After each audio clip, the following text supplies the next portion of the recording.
बिस्मिल्लाहिर्रहमानिर्रहीम। टीएलपी का जो लॉन्ग मार्च कराची से शुरू हुआ था और अब वो सक्खर में पहुंच चुका है। इस पर इलेक्ट्रॉनिक मीडिया के दो अहम और सीनियर तरीन सहाफ़ियों ने राय दी है कि इस टीएलपी के लॉन्ग मार्च में कितने लोग शामिल हैं।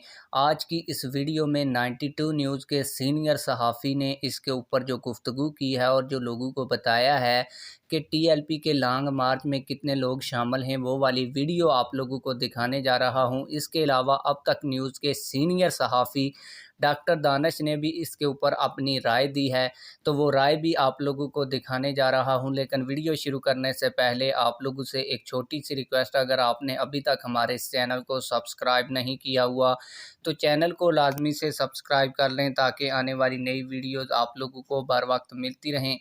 आप लोगों को बताता चलूँ कि अब तक न्यूज़ के ऊपर एक प्रोग्राम करते हैं सीनियर सहाफ़ी जिनका नाम डॉक्टर दानिश है।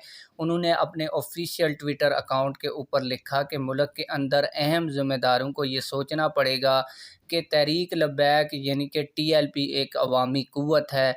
इसे कहते हैं अवामी समुंदर, अभी रास्ते में ही है, मंज़िल पे क्या होगा। इसके साथ उन्होंने एक वीडियो भी शेयर की जो वीडियो मैं आप लोगों को अब इस वीडियो के अंदर दिखा रहा हूं। इसके अलावा आप लोगों को बताता चलूँ कि 92 न्यूज़ के सीनियर सहाफ़ी ने भी ये बताया है कि टीएलपी के लॉन्ग मार्च में कितने लोग शामिल हैं। आइए उनकी वीडियो देखते हैं। कि इनके जलसे मुझे एक बात, मैं सिंपल सी बात करता हूँ जी। मिली मुस्लिम लीग मीनारे पाकिस्तान जलसा कर सकती है। साद रिजवी साहब का जुलूस, इनके जलसे उसके आगे 1% भी नहीं है। चले मैं आपको कह रहा हूं, साद रिजवी चले हुए हैं ना कितने दिन से, उनके जुलूस इससे कई गुना बड़े हैं, कई गुना। जिस पे कोई इन्वेस्टमेंट भी नहीं है, जिस पे ट्रांसपोर्ट भी नहीं है, लोग मोहब्बत से आते हैं। मिली मुस्लिम लीग का जलसा लोग खुद आए हैं, मैंने अपनी आंखों से देखा है। चौधरी सरवर साहब वहां पे तकरीर की, किसने तकरीर वहां पे नहीं की?